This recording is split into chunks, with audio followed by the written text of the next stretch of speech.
За өнөөдөр ямар сэдвийн талаар ярих гэж байна вэ гэвэл өнөөдөр шамрамын тухай ярилцъя. Тэгээ монголоор бол шамрам, англиар hemorrhoids гэдэг. Энэ болохоор шулуун гидсний венийн судасны өрөвсөл юм билээ. Тэгээ өнөөдөр яг энэ сэдвийн талаар ярих болсон бэ гэхлээр хүн болгонд айгуу түгээмэл тохиолддог. Тэгээ хүмүүс ярихаас ямар санаа зовдөг юм шиг санагдсан учраас өнөөдөр ярилцах гэж байна. Тэгээд би болохоор анх 2021 онд цагаан мах маань эргээд тэгээд тэр үедээ эмчилгээ хийгээд зүгээр болчихсон. Тэгээд сая 2026 оны 4 сард удаан сууснасаа болоод сахиур хийж удаан сууснасаа болоод ер нь бол дээрээс нь давхар ядраад таамах маань ирсэн байгаа. Тэгээ өмнөдөө харьцуулахад бол айгүй өөрөөсөн би айгүй хурдан арга хэмжээ авсан ч гэсэн хурдан зүгээр болоогүй. Улам дамжаад улам хүндрээд тийм болохоор хид хідэн имлэг орсон.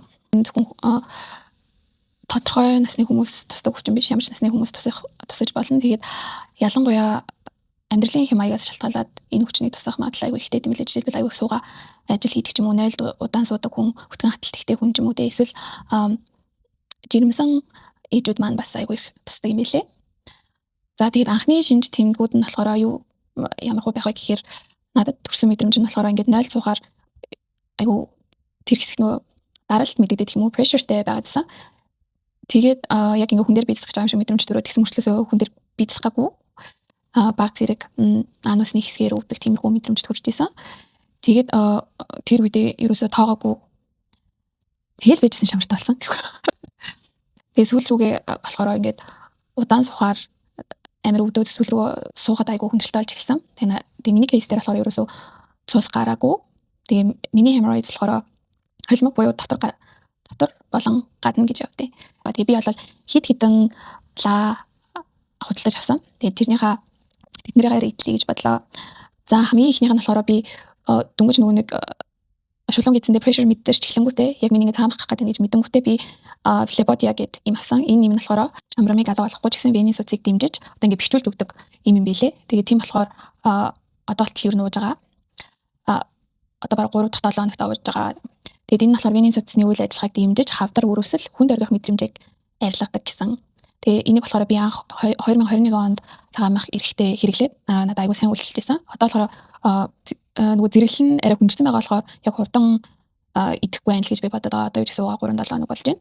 Flebodia гэдэг юм нь болохоор эмийн сангуудаар нэг таблет нь ойролцоогоор 45-50 мянга байгаахаа. Нэг таблетанда 15 шиг байдаг. Өдөрт 3-аар ууж байгаа. Тэгээ би бас давхар relief гэдлаа хэрэглэсэн. Тэгээд дөнгөж эхлэхэд нь бол уг relief хэрэглэсэн. Гэхдээ аль хэдийн хүндэрчсэн байсан юм шиг үлээ. Тэгээ relief бол надад нэг нөлөөлөөгүй. Тэгээд би өөр хятад шамрамын Япон шамрамын хоёуланг хэрэглэж үзсэн. Надад болохоор Япон илүү үр дүнтэй байгаа юм шиг санагдсан. Гэхдээ хятад лагийг нь болохоор 3 курс хэрэгжилж ийж зүгээр болдог гэдгсэн. Тэгээ би дундуур нь дөнгөж хэрэгжилж эхлэнгүүтээ шууд Японыгаа хэрэглээд эхэлсэн болохоор яг тэр хятад шамрамынхан хэр үр дүнтэй байгаа дээр бас комент хэлж мэдэхгүй байна. Одоо Японд дуссан болохоор хятад руу орох гэж байгаа. Тэгээд энэ өвчнийг тусан бол ерөнхийдөө амьдралынхаа хэм маягт өөрчлөлт оруулах хэрэгтэй юм билээ. Хамгийн эхлээд урт хугацаагаар суухгүй байх одоо ядаж 40 минут тутамд босдог ч юм уу тий.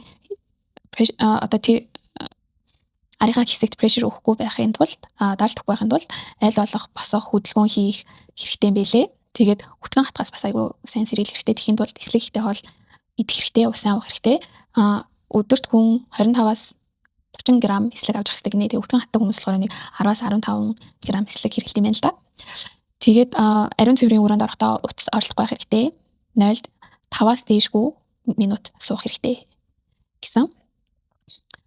Тэгээд шулуун гидсийн эмч нар ихэнхдээ эрэгтэй хүмүүстэй нэлээд мэдээж баг зэргийн духгүй байсан. Гэхдээ энэ өвчин ничээд яваад байх юм бол улам ингээд хүндрээ дамжих аюултай учраас аль болох эрт үзүүлээд одоо зэрэглэл нь баг байгаа дээр эмийн болон лааны эмчилгээгээ хийгээд эртгэн дарж авсан дээр юм байл шүү. Үзүүлсэн эхлээд сонгодоо дараа нь интермед дараа нэгдүгээр эмнэлэгт үзүүлсэн. Эхний хоёрын эмнэлгийн маань эмч нар хоёулаа намайг ер нь хагалгаа хийх залтай гэж хэлсэн. Сонгодоогийн үзлэлийн төлбөр болохоор 57,000, интермедийн 75,000 гэдэг юм лээ. Тэгээд аль эмч нь болохоор ер нь минийхийг нэлээд хүндэрсэн байна, хагалгаа хийлгэх залттай байна гэсэн. Тэгээд би болохоор баг зэргийн айдастай байсан мөн хагалгаа хийлгэмээргүйсэн болохоор нэгдүгээр эмнэлэг цаг аваад Монголигаар цаг аваад өнгөө үзүүлэх боломжтой. Тэгээд эмчдэр очиж шууд тарилгын эмчилгээ хийлгийгээд өөрийнхөө хүсэлтээр хийлгийгээд тэгээд хийлгсэн байгаа. Одоо 3-7 хоног арай болоогүй байгаа. Гэхдээ тарилга хийлгэснээс хойш өвдөлт маш сайн буурсан. Удаан хугацаагаар сууж чаддаг болсон. За тэгээ ямар ч төрлийн эмчилгээнүүд хийдэг вэ гэхлээр эхнийх нь болохоор миний түрүүчийн хэлсэн тарианы эмчилгээ буюу sclerotherapy. Тэгээд энэ нь болохоор судас руу тусгай бодис тарьж агшаадаг ихэвчлэн 1-3 дугаар зэрэглэлийн шамрамд хэрэгэлдэг.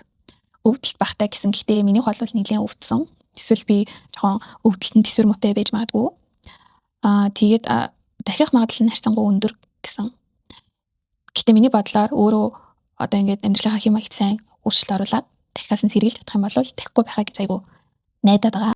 За сонгодог санал болгосон мэсэл нь болохоор сонгодог мэс засал энэ нь шамбармын эдийг бүхэлд нь авах 3 болон 4-р зэргийн шамбрамд хийдэг эмчилгээ. Тэгээд дахиалт хамгийн бага, эдгэргэд хамгийн хэцүү. Эхний 1-2 7 хоногт өвдөлттэй гэсэн. Тэгээ энэ болохоор ингээд 3 хэсэгт ингээд төслөг хийдэм байлээ. Тэгээд мэс засал хийснээс хойш бас 2-3 7 хоног гам барих хэрэгтэй гэж аахгүй юу. Тэгэхээр чинь нөгөө ажилтай хүмүүс айгүй хэцүү болчих жаа. За тийм дээр болохоор бас stapled hemorrhoidopexy гэдэг унсан дотор шамбармыг дээш нь татаж бэхэлдэг мэс засал хийдэг гэсэн. Энэ болохоор өвдөлт бага, ажилдаа арай хурдан орох боломжтой. Гэхдээ дахих магадлал сонгодог шамбармаас хамаагүй их гэсэн. За тэгээд интермед дээр болохоор THD өөрөөр болохоор HAL, RAR гээд Доплероор шамбармыг дижиддэг судсыг олж боогоод занглааг нь дээш нь татаж ойдог. Тэгээ энэ нь болохоор Европт арай түгээмэл байдаг, өвдөлт багтай. Гэхдээ сонгодог мэс заслыг ботход хамаагүй бас дахих магадлал нь их гэсэн. Тэгээ үнийн хувьд болохоор сонгодог мэс засал нэрээ үнэтэйсэн санагдах юм. Гэхдээ би буруу бодож байж магадгүй. Тэгээд 3-аас 7 саяын хооронд гэсэн баха. Тийм бисэн. Ийм хідэн сонголтууд байгаа юм билээ. Тэгээд дахиулахгүй бай гэвэл сонгодог мэс заслыг хийлгэх нь зөв юм шиг байлээ. Гэхдээ тэр нь болохоор 3 шиг газар төслөг гэдэг болохоор бас 20 үлддэг юм шиг лээ. Тэгээд тийм болохоор баг зэрэг тийм санаа зовлтол бол ер нь үүссэн. Тийм учраас аль болох одоо өөр нь гэх юм уу мэс засал хийлгэхгүйгээр аль болох эдгийхийг одоо ирмэлцэж байгаа. За тэгээд надад амжилт хүсье. Удахгүй зүгээр болно гэж найдаж байна. За тэгээд шамбармаар өвдсөн болвол хамгийн түрүүлээд амьдралынхаа хэм маягт өөрчлөлт оруулаарай. Хамгийн эхлээд 0 удаан сухай байлаарай. Ичлээрээ бас удаан сухай байлаарай л гэж зөвлөе доо. Тэгээд аль болох эрт үзүүлээд зэрэг нь бага байгаа дээр эмчилгээгээ сайн хийлгээд яваарай. Амжилт.